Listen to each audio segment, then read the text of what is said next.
আওয়ামী লীগ সরকার 500 ton ইলিশ দেওয়ার কারণে আমরা আওয়ামী লীগ সরকারের বিরোধিতা করেছি, আর এই সরকার এসে এখন 3000 টন ইলিশ দিবে। এই জন্য আমরা এত কষ্ট করি নাই। জীবনে দরকার হলে দেশে যাব না ভাই, কিন্তু ইন্ডিয়ার ব্যাপারে যদি নাকি সরকারের মনোভাব পরিবর্তন না হয়, এটা যদি আমাদের কাছে মনে হয়, তাহলে এখানে সারা জীবন এইভাবে থাকতে পারবে না কেউ।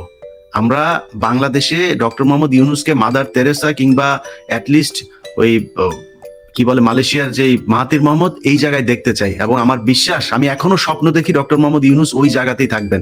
কিন্তু এর জন্য তার আশপাশের যে উপদেষ্টাদের ভেতরে কিছু লোকজন আছেন যারা এখন নিজেকে ওই চেয়ারে বসানোর পরে মনে করছেন যে সারা জীবন শেখ হাসিনার মতো গণভবনে হাঁসটাস পালন করে তারপর ওইখানে থাকার চেষ্টা করবেন।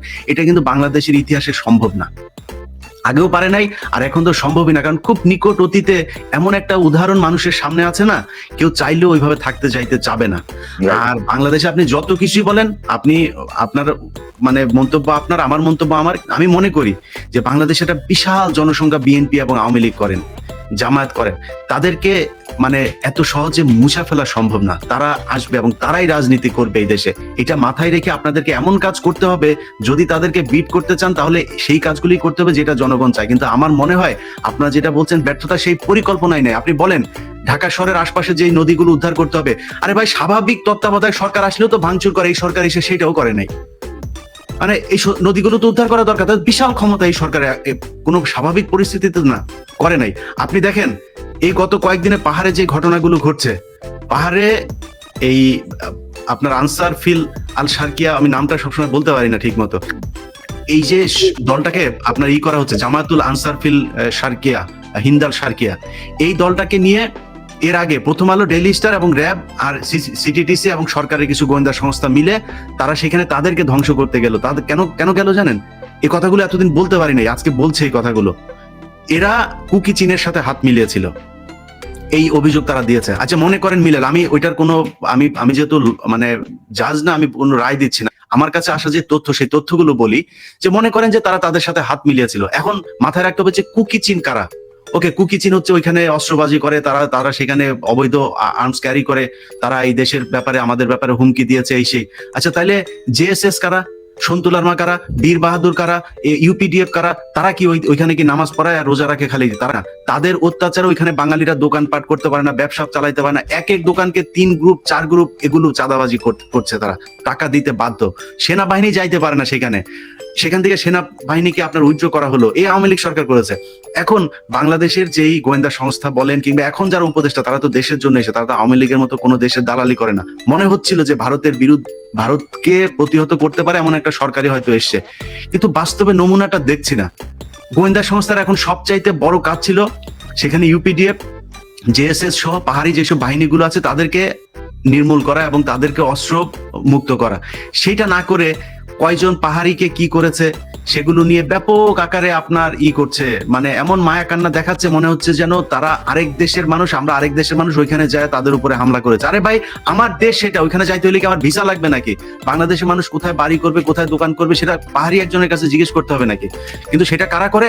একমাত্র এই প্রথম আলো, ডেইলি স্টার। আপনি তাদের নিউজ দেখেন, এই যাদের কথা বললাম সেটা থেকে শুরু করে এখনো আপনি ডেইলি স্টার আপনি দেখেন, কয়েকদিন আগে ওই যে থেকে বের হলো মাইকেল চাকমা, তার 19 মিনিট বা 25 মিনিটের একটা ভিডিও তারা ইন্টারভিউ করেছে। আপনি ডেইলি স্টার বা প্রথম আলোতে এই থেকে, আয়নাঘর থেকে গোলাম আজমের ছেলে সবচাইতে আলোচিত ব্যক্তি, তার কোন ইন্টারভিউ দেখেছেন? করে নাই। কিন্তু মাইকেল চাকমাটা করেছে। কেন করেছে? কারণ মাইকেল চাকমা হচ্ছে তাদের লোক। এই কারণে তারা তাকে দিয়ে এখন একটা উত্তেজনা তৈরি করতে চাচ্ছে যে এই পাহাড়িদের প্রতি আমাদের বিশাল ভালোবাসা যাবে না। এটা সবকিছুই সাজানো নাটক। এবং আমি সেই কথাটা বলি শেষ করি যে এটা আসলে ব্যর্থতা না, এটা তাদের সফলতা। এইভাবেই তারা চেয়েছিল, সেইভাবেই হচ্ছে।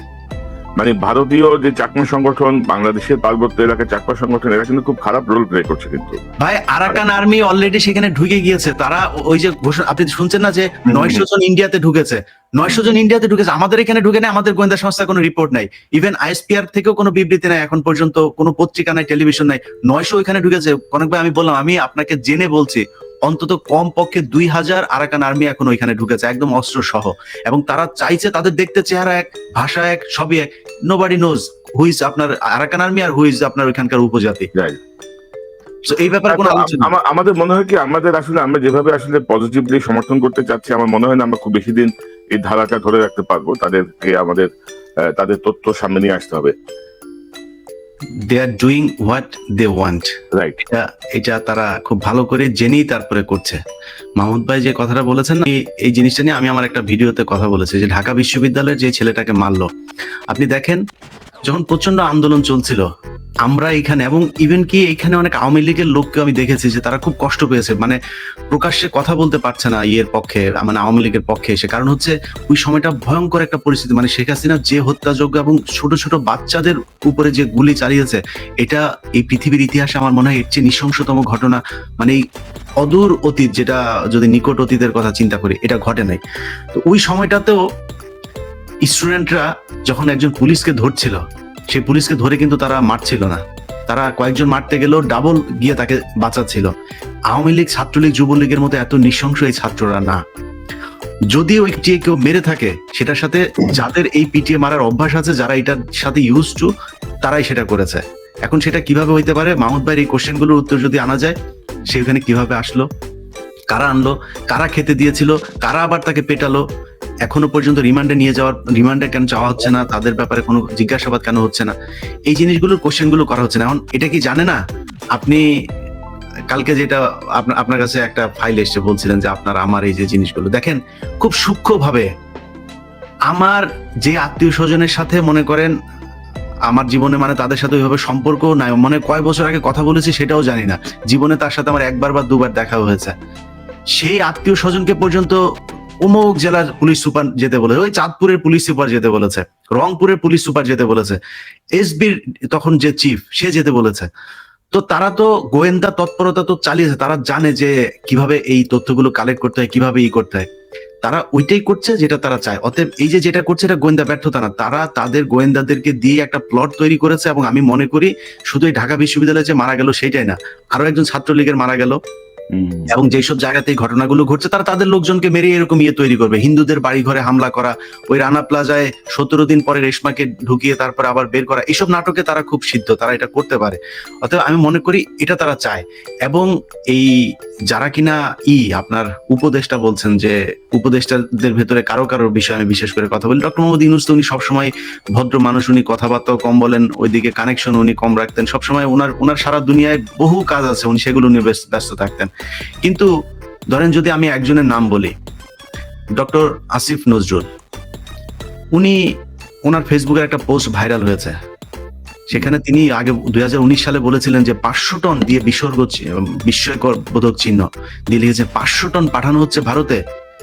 ডক্টর আসিফ নজরুল তিনি তো এই ইন্ডিয়া বিরোধী কথাবার্তা বলেই তো আজকে উনি উপদেষ্টা।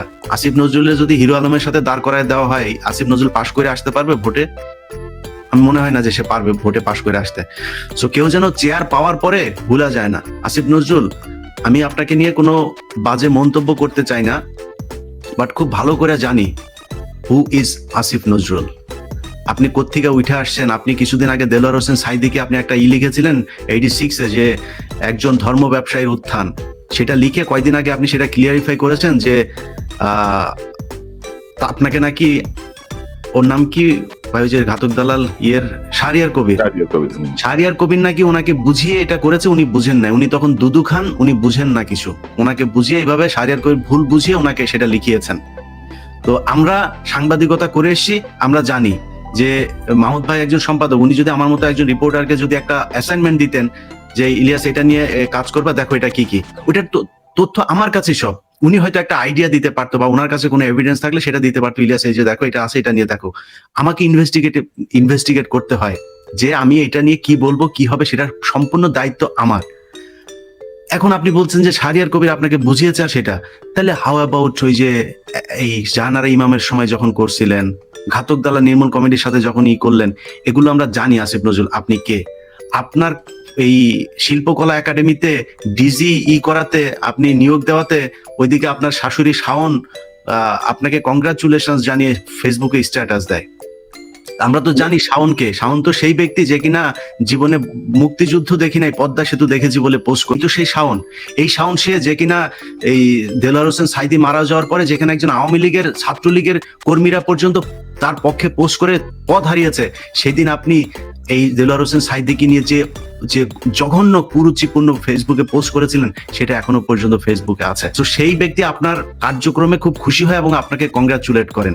তো আসিফ নজরুল, আমরা জানি আপনাদের বারবার যাইতে হয় এমন এমন জায়গায়। এর আগে আপনি একবার গিয়েছিলেন হচ্ছে রোকেয়া প্রাচীর কাছে, আর তারপরে আরো বিভিন্ন জায়গায়। তো ব্যক্তিগত ওই বিষয়গুলো আমি আসিফ নজরুল এন্ড আরো কিছু উপদেষ্টা আছে যাদের ব্যাপারে আমাদের কাছে অনেক তথ্য এসেছে। আমি এগুলো নিয়ে আলাদা করে এক্সক্লুসিভ একটা অনুষ্ঠান করব।